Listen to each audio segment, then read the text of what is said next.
Welcome to the Someday Readings channel. I am your host, the Someday Reader. And our continuing quest to build a better stack of books brings us to the streets of ancient Rome. And what could make the streets of ancient Rome more interesting than they already are? How about if we add an alien predator? And that is exactly what we're going to talk about today with David Drake's and Carl Edward Wagner's Killer. And this opens with a character by the name of Lycan, and he is a beast hunter. He goes to the edge of the gnome world. Oh, there's Someday Kitty talking about beast hunters. But come on, girl.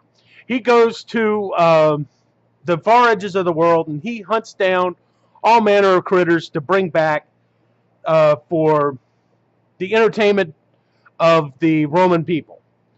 And he is dropping off a shipment to his buddy who's called Vonones. And Vonones says, hey, I've got something strange. I want you to take a look. Give me your opinion on it. So he takes him out into the yard where he keeps all of his animals. And Lycan notices that all the animals are in an agitated kind of state. And they're more than would be normally expected.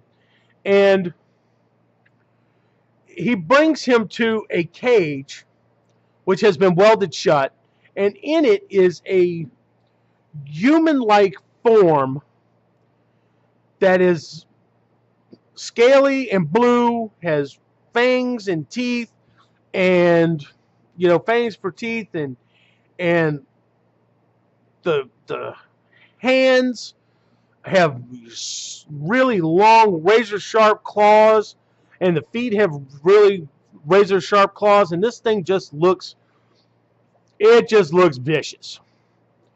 And Vonones tells him, I got this from some guys, and they say that it's called a lizard ape, a Sauropithecus, and this thing is just, ever since I got into my yard, it has really just, ticked all of the animals off.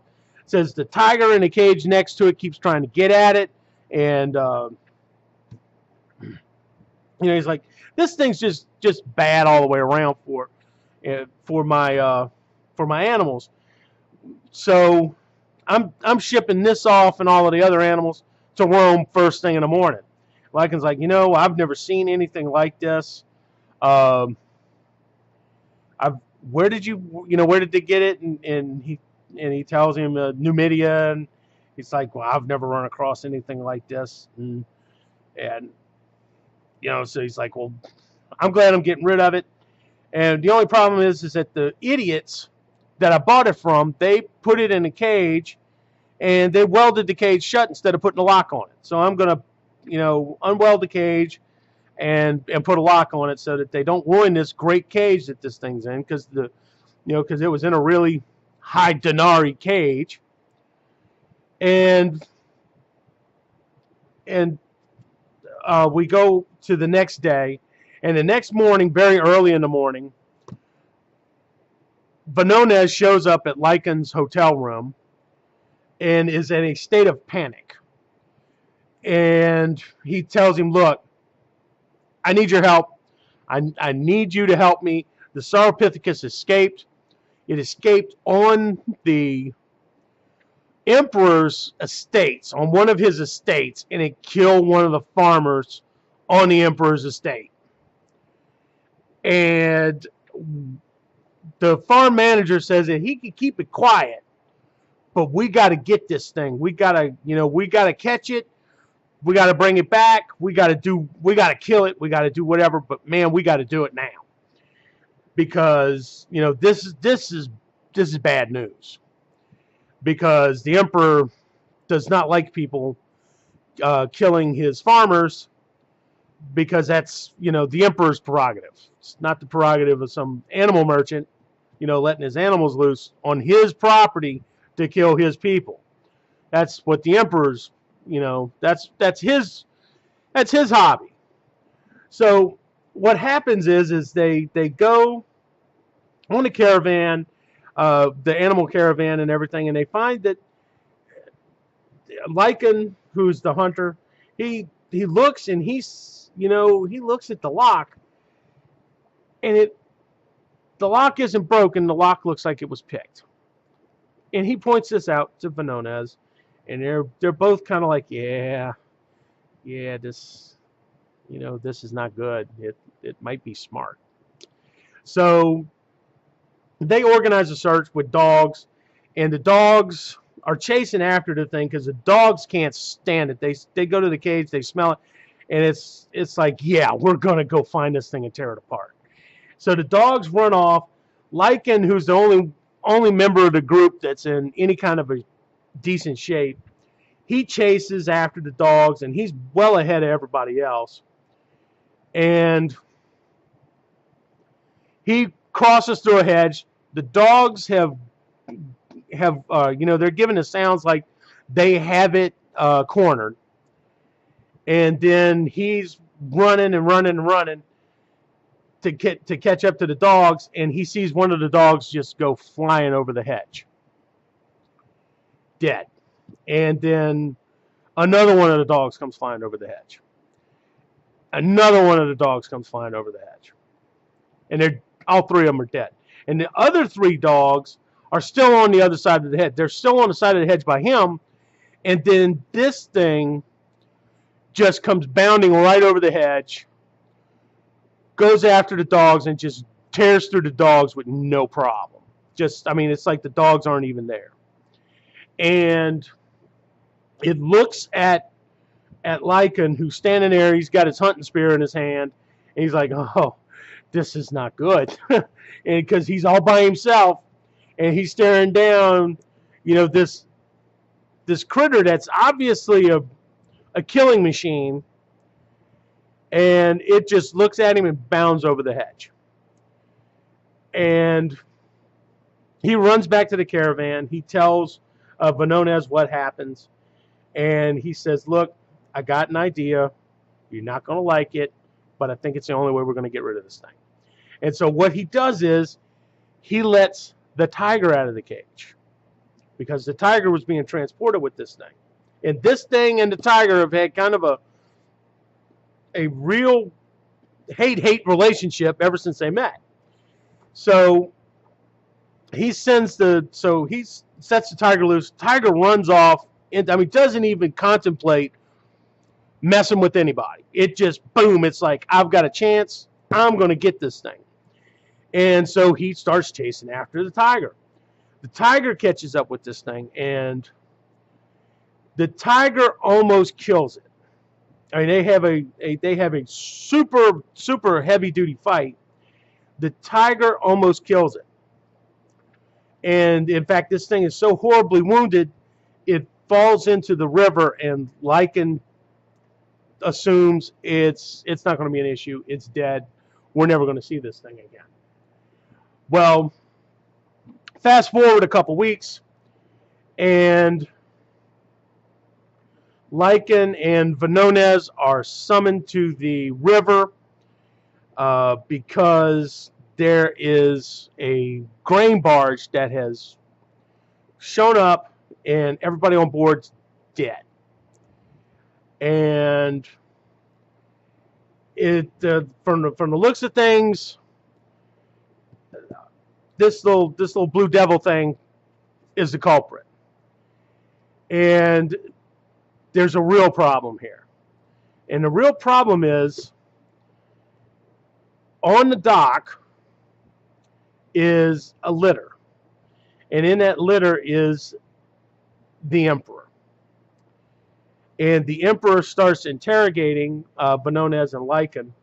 And he is absolutely fascinated by the story of this critter here killing the tiger. And so he charges Lycan with capturing it because, as the Emperor puts it, I have a lot of tigers. And he wants to see this thing fight a tiger. So Lycan he's now been completely roped into this. and now he's working for the Emperor, guy who kills people for sport, and so he's having a really bad day. Well, we we leave our terrestrial component, and we go to space, and a character by the name, I'm going to call him Riley.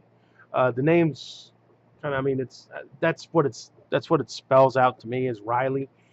But he has been summoned to the Great Council of the Galactic Confederation or whatever, and he is scared to death. And he's scared to death for a very good reason. He's scared to death because a spaceship that he had chartered that was filled with critters was chased down by a Confederation police craft and crashed on a small blue-green planet. And the possibility is he's being summoned to this Grand Council people to be arrested for smuggling dangerous animals. Well, he gets there and he's talking with the leaders of the Confederation, and it becomes clear that they have no clue that he was behind the ship, but they have summoned him because they need him to do a job. What they need him to do is they need him to go to this blue-green planet that this ship crashed on, and they need him to hunt down this creature called a file.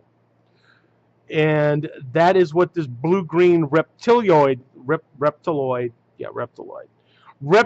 critter is. And it is one of the most dangerous species in the galaxy. And they're like, you know, you're the person that we have in our employ who is the closest to what the natives of this planet look like. Go down there, find this thing, and kill it. Wipe it out, burn it, leave no trace behind. And he's thinking, whew, I dodged a bullet. I'm not, you know, they don't think, you know, they don't realize that I'm the guy that's responsible for this whole thing. And not only that, but my critter, I happen to know, my critter has been fertilized and is carrying eggs, and it's on a planet right now that would be the perfect incubator for it, and I could make myself a killer critter farm and sell these killer critters all throughout the galaxy, and nobody will be the wiser. So our good buddy Riley has got himself a plan, and his plan is he's going to come down here and he's going to make sure that this critter survives, and probably give his apologies to the Galactic Confederation. Say, hey, I just couldn't stop it, and can't wipe it out because it's kind of a sentient critter, but so we just got to let things run their course. So he is on his way down to Earth. You've got Lycan, the Beast Hunter, who tells Venonez, look, there's no way, if I run across this thing, I'm letting it live. If I run across this thing, I'm killing it. And I'll give my apologies to the Emperor that, hey, I killed it, and then I'll tell him, look, I'll go to Numidia, and I'll spend the next 20 years hunting another one down for you. But, so this right here, Killer by David Drake, Carl Edward Wagner. This is a recommend. This right here is a recommend. It's a good book. It's an entertaining book, and it should go maybe about midway up your stack. I mean, it's not the greatest book ever written, but it'll entertain you, and that's kind of what we're hoping for here. We're looking for entertaining books. So with that, have a better one. Like, share, subscribe, comment, and have a good day.